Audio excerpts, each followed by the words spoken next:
bonjour, bonsoir. Je vous loue de ce que vous vous souvenez toujours de moi et de ce que vous prenez toujours la peine pour m'écouter. Je vais continuer avec l'autre partie de mon récit, donc la partie qui parle de la fille ordinaire.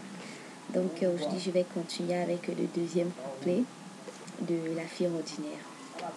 Mais avant de commencer, comme le dit Dieu dans sa parole, dans Genèse chapitre 1, au verset 1, au commencement Dieu. Alors nous allons commencer avec Dieu en prière. Amen. Seigneur, je te rends grâce, Père éternel, pour ma vie. Père, je te dis merci pour la vie, Seigneur, de mes amis. Père, je te dis merci pour la vie de chaque membre de nos familles, Père, au nom de Jésus-Christ. Père, je te dis merci pour la santé que tu nous accordes. Merci, Seigneur, pour le pain quotidien que tu nous accordes. Seigneur, merci pour la protection que tu nous accordes. Seigneur, merci pour la joie que tu mets dans nos cœurs, Seigneur, et pour la tranquillité, Seigneur, que toi tu nous donnes, mais dans les situations instables, au nom de Jésus-Christ. Seigneur, je te rends grâce, Seigneur, pour la paix, Père éternel, que toi tu mets dans nos familles, Père. Et pour nous, Père éternel, dont dans nos familles, il n'y a pas la paix, Seigneur. Je te rends grâce, Seigneur, parce que je sais, au mon Dieu, mon roi, que toi, le Dieu de paix, Seigneur, tu mettras la paix, Seigneur, dans nos familles, au nom de Jésus-Christ. Merci, Père, pour ce moment. Père, je te prie afin que tu me donnes, Père éternel, de m'exprimer avec les mots qu'il faut.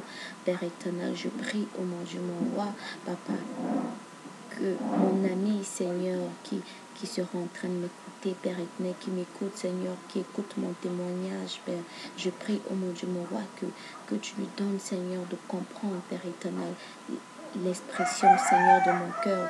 Car parfois, Seigneur, avec les paroles, Père éternel, ça ne peut pas être bien entendu, Seigneur. Mais toi, Père éternel, tu connais l'expression de mon cœur, Seigneur. Je prie, Papa, que toi, tu fasses comprendre, Père éternel, à mon ami, Père éternel, ce que j'ai vécu, ce que je vis, Père éternel, afin qu'au travers de mon témoignage, que mon ami se sente fortifié, oh mon Dieu, mon roi, que mon ami, Père éternel, ait l'envie, Père éternel, de pouvoir, Père éternel, te consacrer sa vie, Père éternel, et te donner tout de lui. Père, je te rends grâce parce que tu fais au-delà, Seigneur, de mes prières, Seigneur. Je te prie, Père, afin que toi, tu pardonnes nos péchés, Seigneur. Pardonne dans toute manière que nous avons péché contre notre prochain, Père, et crée en nous des cœurs purs et renouvelle en nous des esprits bien disposés. Seigneur, merci pour ta présence, Saint-Esprit de Dieu. Merci parce que tu es là. Jésus-Christ, merci parce que tu es assis sur le trône de mon cœur. Père, je te bénis, je te loue. Au nom puissant de Jésus-Christ, nous t'avons prié. Amen. Avant de commencer, vous avez vu ma tête. Je me suis stressée moi-même. C'est Dieu qui est fort. Bon, je vais commencer avec le deuxième couplet. Ça dit ceci. Une fille ordinaire a peur de vivre sans la vie misérable que lui font vivre les gens autour d'elle. Elle a peur des difficultés et se demande toujours pourquoi moi. Bon, je vais commencer avec une fille à expliquer.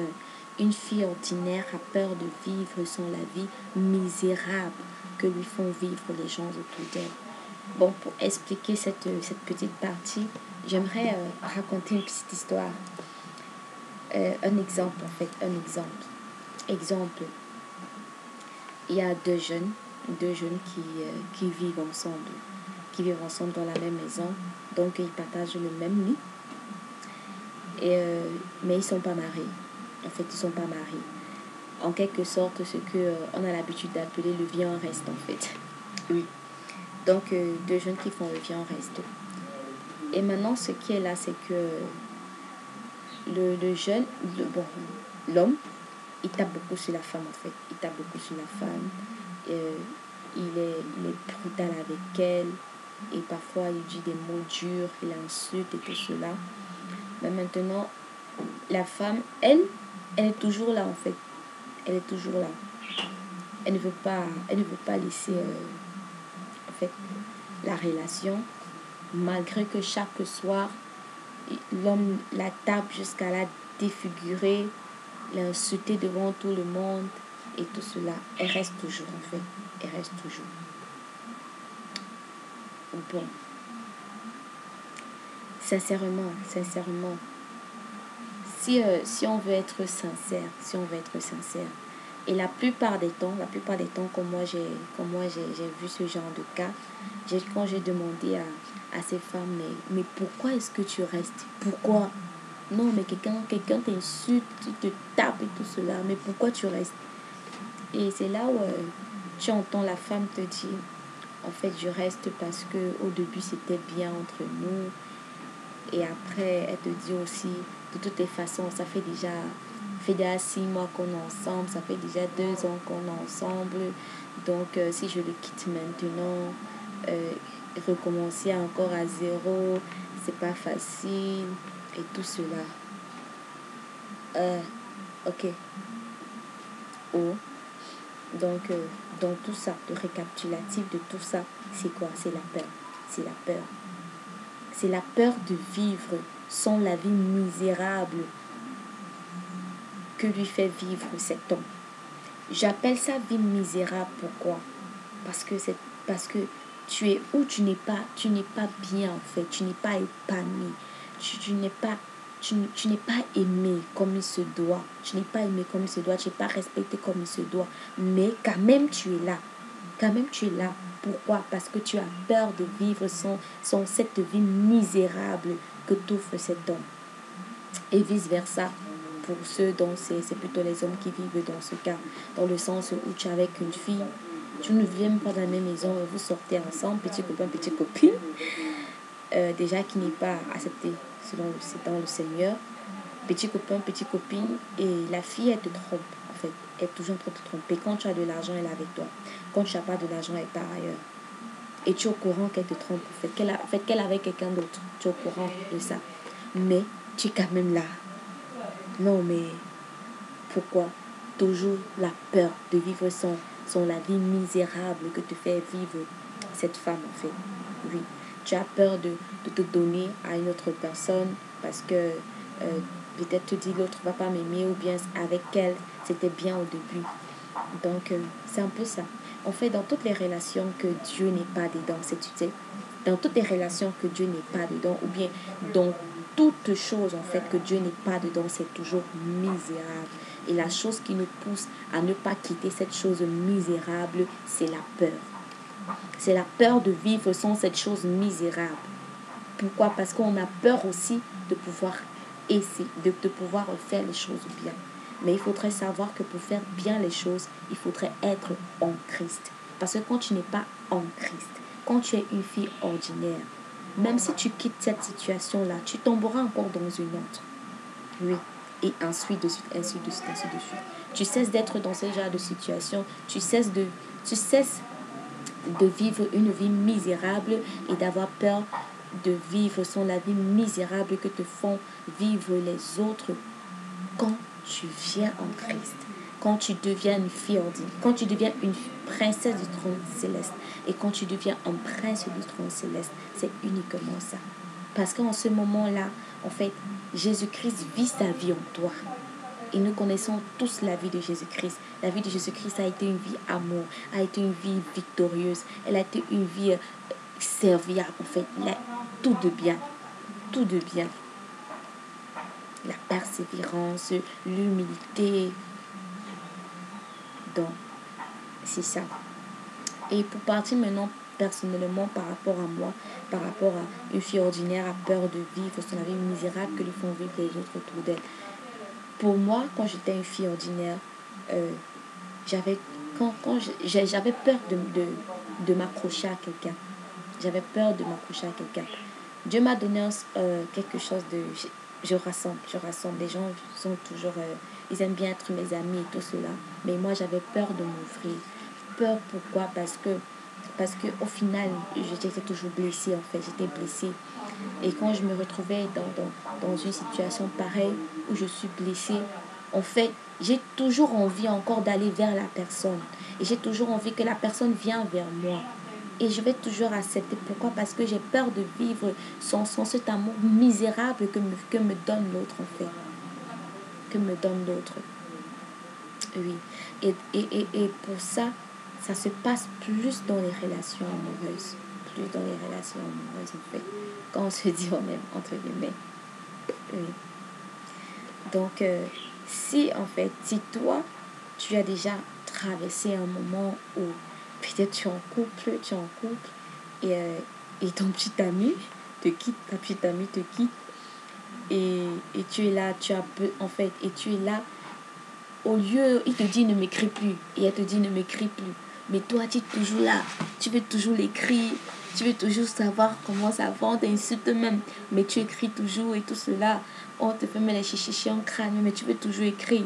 En fait, sache que tu es dans cette situation-là. Tu as peur de vivre sans la vie misérable que te fait vivre l'autre personne. Et moi, j'ai vécu ça. J'ai vécu ça, je sais ce que c'est. Je parle pas juste pour parler, mais je parle de ce que j'ai vécu. Oui.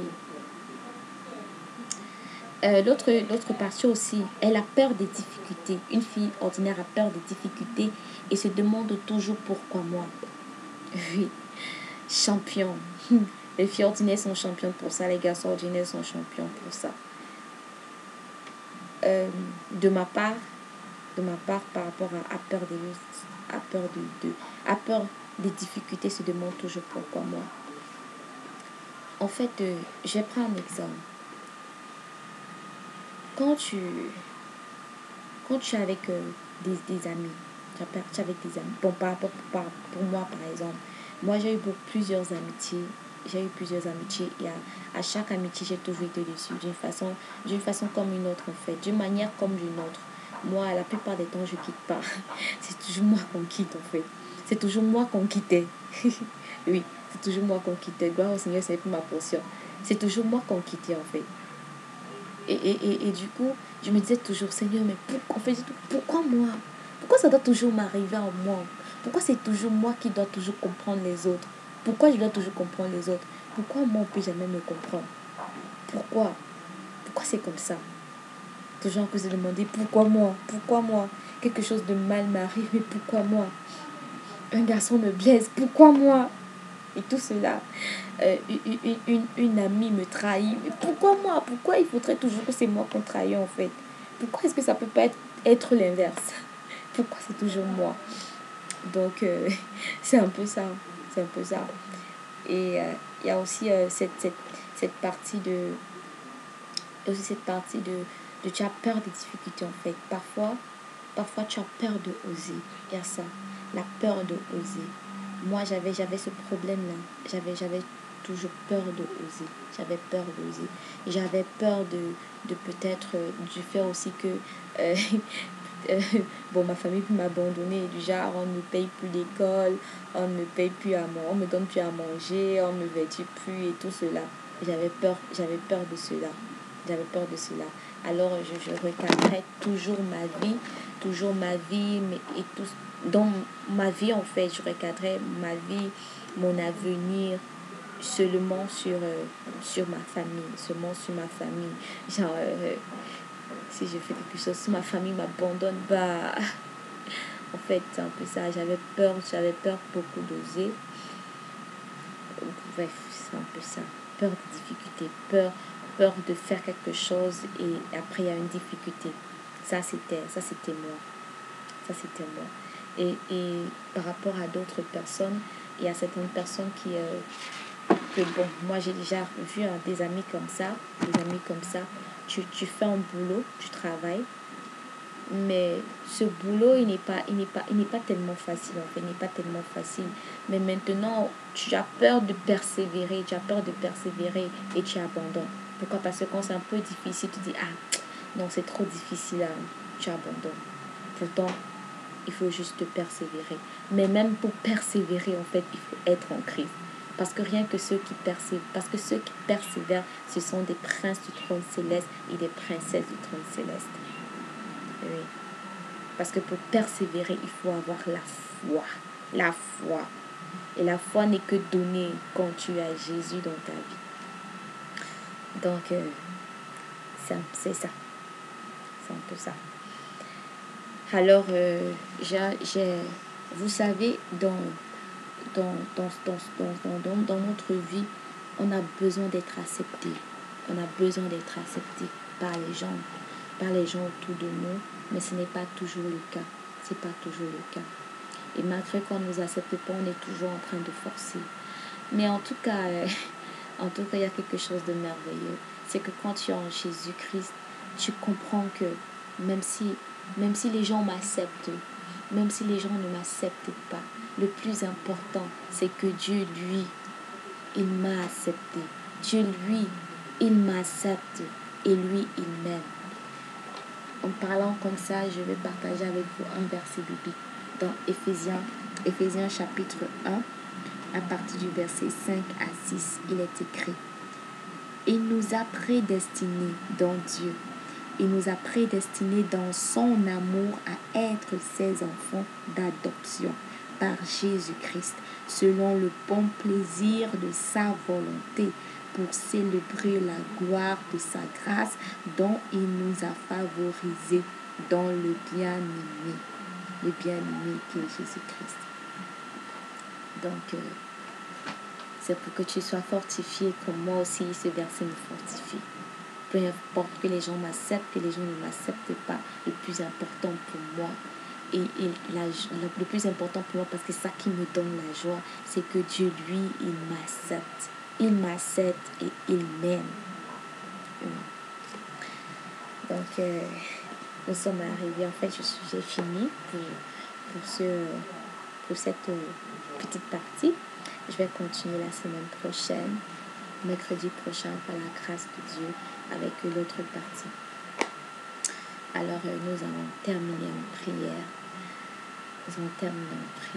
Toujours avec Dieu, car Dieu est l'alpha et l'oméga. Dieu n'a pas de commencement ni de fin. Dieu est celui qui est, qui était et qui vient. Jésus-Christ revient bientôt. Oui, Jésus-Christ revient bientôt. Alléluia. Père, je te rends grâce et je te bénis, Seigneur, pour ce moment. Père, je te dis merci, Père, parce que tu m'as donné, Seigneur, de pouvoir m'exprimer, Père éternel.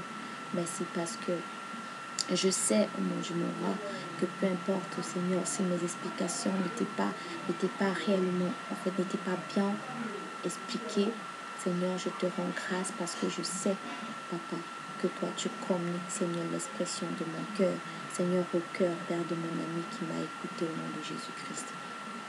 Afin que, Père éternel, au travers de mon témoignage, Seigneur, que toi, tu puisses te révéler à son cœur au nom de Jésus-Christ. Seigneur, je te rends grâce parce que tu es merveilleux, parce que tu es bon. Seigneur, merci parce que tu es le Dieu miséricordieux.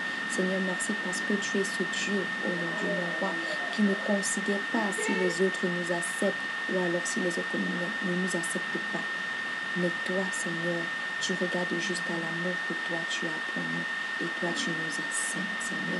Tu nous acceptes, Seigneur, c'est pourquoi, Père éternel, autrefois, Père éternel, quand j'étais une fille ordinaire, tu m'as accepté, tu m'as adopté en Jésus-Christ et tu as fait du moi princesse du trône céleste, ta fille. Seigneur, je te rends grâce parce que tu as fait pareil, Seigneur, pour mes amis, Père éternel. Seigneur, et pour mon ami, Père éternel,